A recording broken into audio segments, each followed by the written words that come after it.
نتحدث اليوم عن هذا الموسم الجديد الذي يمر بنا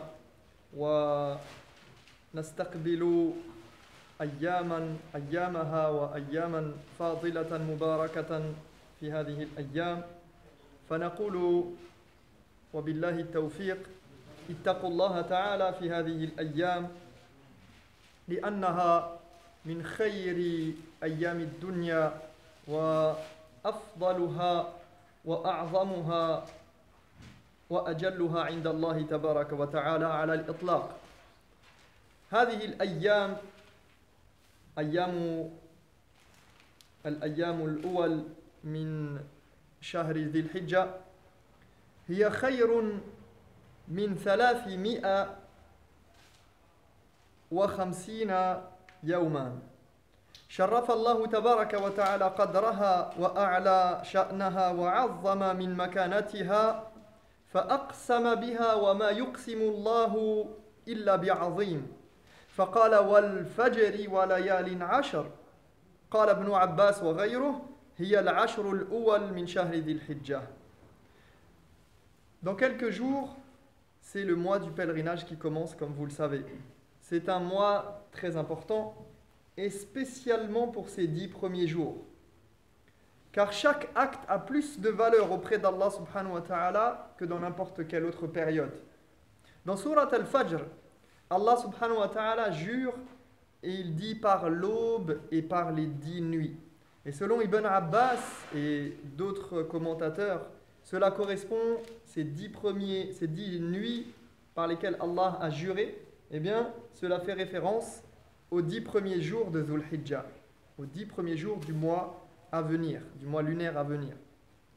Et vous savez qu'Allah ne jure que par une chose qui a beaucoup d'importance pour lui et beaucoup de valeur.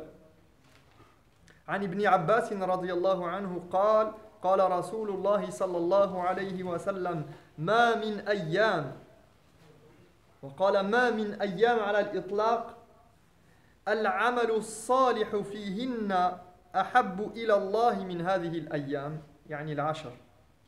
D'ailleurs, toujours selon Ibn Abbas qui commente ce verset, il rapporte que le prophète sallallahu alayhi wa sallam a dit: il n'y a pas de jour où les bonnes actions sont plus aimées d'Allah que durant ces 10 jours-là. فقالوا يا رسول الله ولا الجهاد في سبيل الله. Les compagnons se sont interrogés et ont posé cette question au prophète. Ils ont dit: pas même la lutte pour la cause d'Allah subhanahu wa ta'ala, au messager? Donc tu nous dis que ces jours-là, il n'y a pas une action qui mérite plus que de faire une action dans ces jours-là, même pas le djihad, même pas la lutte pour Allah subhanahu wa ta'ala. فقال عليه الصلاة والسلام ولا الجهاد في سبيل الله إلا رجل خرج بنفسه وماله فلم يرجع من ذلك بشيء. Et le prophète alayhi salatu wassalam leur répond: pas même la lutte pour la cause d'Allah, à l'exception de quelqu'un qui partirait au combat au prix de sa vie et de ses biens et ne reviendrait pas. فكيف سنكون في هذه الأيام أيها الإخوة؟ كيف ستكون أعمالنا أوقاتنا؟ كيف نستغل هذه الأيام والليالي؟ Comment va-t-on donc employer notre temps ces jours-ci? Qu'est-ce qu'on peut prévoir de faire? Il faut qu'on emploie notre temps à bon escient. فواجب علينا أمام هذه النعمة أن نجاهد أنفسنا بالطاعة وأن نخص هذه العشر بالمزيد من العناية ومن فضل الله تبارك وتعالى على عباده كثرة طرق الخيرات وتنوع سبل الخيرات. Nous devons donc prendre conscience de cette faveur et faire des efforts durant cette période de 10 jours. Et grâce à Dieu, on a plein de possibilités de faire des bonnes actions. فنحرص أولا على الصلاة فما من أيام تصلي قيام الليل مثل هذه الأيام ما من أيام تصلي صلاة الضحى مثل هذه الأيام ما من أيام تصلي نافلة مثل هذه الأيام. Il faut essayer d'être premièrement assidu à la prière. Essaie de ne rater aucune prière, de prier à l'heure, de faire des prières surérogatoires. 2 unités de prière la nuit pendant cette période ne sont pas comme 2 unités de prière durant d'autres nuits. La prière de Duha que tu feras ne sera pas la même qu'en dehors de ces jours-là. Et n'importe quelle prière surérogatoire que tu feras, sache qu'elle aura beaucoup plus de valeur dans cette période-là que dans une autre période. وَلَقَدْ كَانَ رَسُولُ اللَّهِ صَلَّى اللَّهُ عَلَيْهِ وَسَلَّمَ يَصُومُ 9 أيام من هذه العشر من ذي الحجة فما رأيك تصوم في هذه الأيام وخاصة يوم عرفة. Le jeûne, deuxièmement. Le prophète sallallahu alayhi wa sallam jeûnait les 9 premiers jours. Alors efforçons-nous de jeûner quelques jours et en particulier le jour de Arafat. فلقد سئل النبي صلى الله عليه وسلم عن صيام يوم عرفة فقال يكفر السنة الماضية والباقية. Le prophète sallallahu alayhi wa sallam, comme vous le savez, il a été questionné sur le jour de Arafat et sur le fait de jeûner en ce jour important où tous les pèlerins se regroupent sur le mont de Arafat. Et il a dit, il expie les péchés de l'année précédente et de l'année en cours. قال عليه الصلاة والسلام لأبي أمامة الباهلي رضي الله عنه عليك بالصوم فإنه لا مثل له. Le prophète عليه الصلاة والسلام a dit à Abu Umama, qui lui a posé une question et qui lui a dit, indique-moi quelque chose qui me rapprochera d'Allah et qui me permettra de rentrer au paradis. Et il lui a dit, efforce-toi de jeûner, car il n'y a rien de tel que le jeûne. Il n'y a rien de tel que le jeûne pour te rapprocher d'Allah, pour augmenter en piété et pour obtenir ta place au paradis. وَالصِّيَامُ جُنَّةٌ يَتَّقِي بِهِ الْعَبْدُ سَخَطَ اللَّهِ وَعَذَابَهُ وَيَتَّقِي بِهِ الذُّنُوبَ وَالْآثَامَ. Le jeûne protège contre la colère d'Allah et son châtiment, et il préserve des péchés, des mauvais agissements.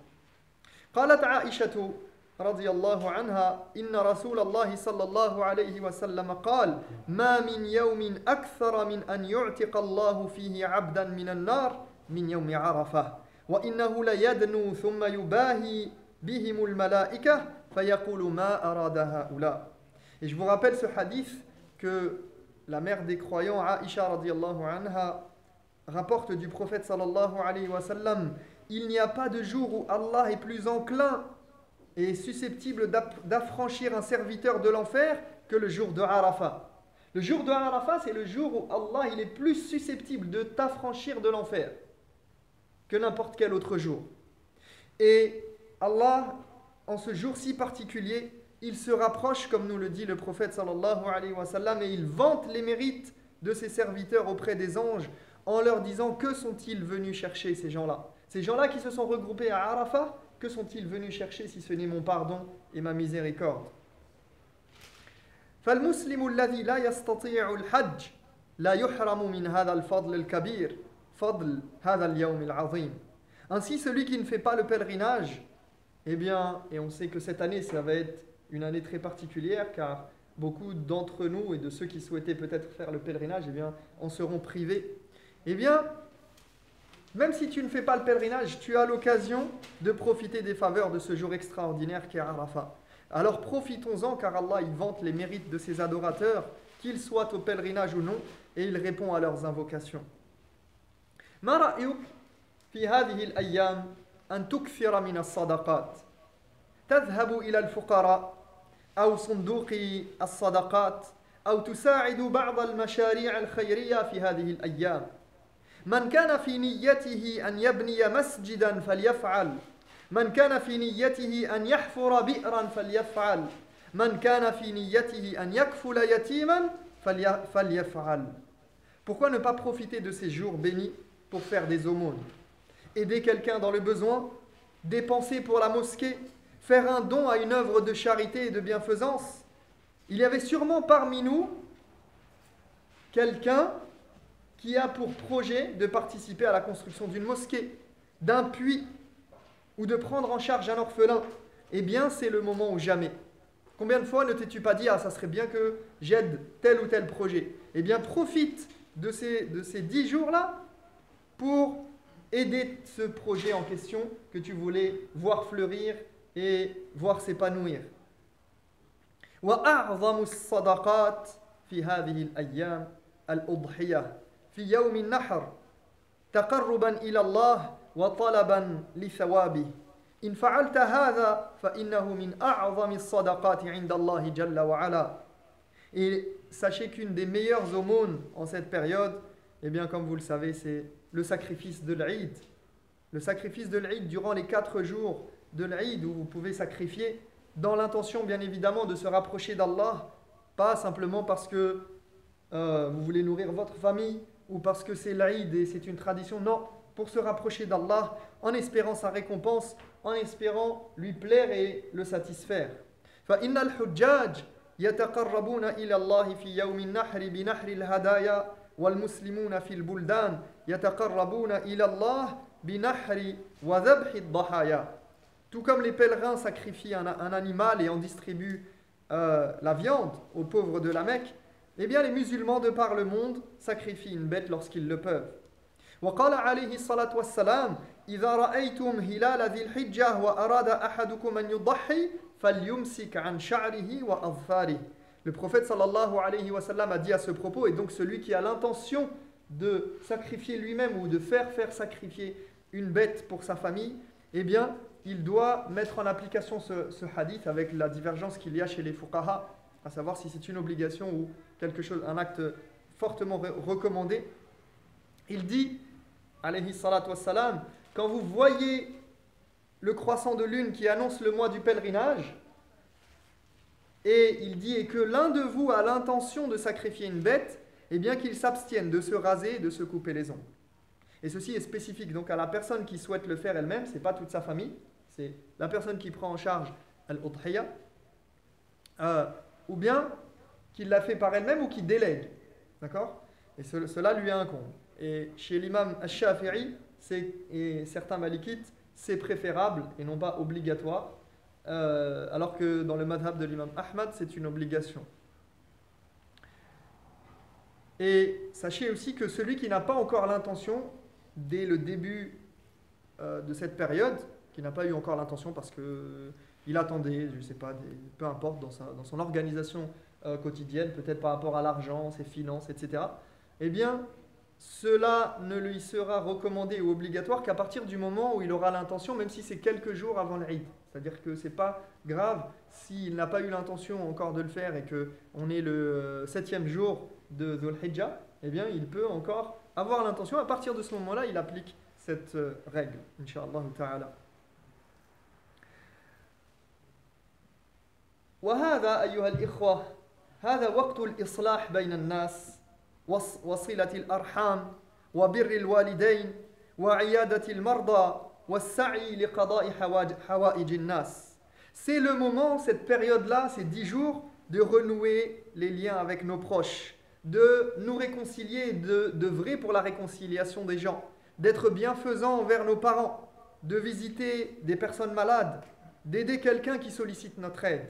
C'est le moment de faire des bonnes actions. Toutes les bonnes actions que vous connaissez, que vous avez dans votre sac et dans votre poche, toutes les cordes que vous avez à votre arc, eh bien utilisez-les à ce moment-là. C'est le moment ou jamais. ومن الأعمال الصالحة التي تقضي فيها وقتك في هذه الأيام ذكر الله كما قال عليه الصلاة والسلام فأكثروا فيهن يعني في هذه العشر فأكثروا فيهن من التهليل والتكبير والتحميد. أكثر من الذكر والتسبيح والاستغفار وكلما صار لسانك رطبا من ذكر الله كلما ارتفعت الدرجات عند الله خصوصا هذه الأيام يا جماعة لا تشغل لسانك بأي شيء سوى ذكر الله لا تشغل لسانك بالشتم والسب والكلام البذيء والرذيلة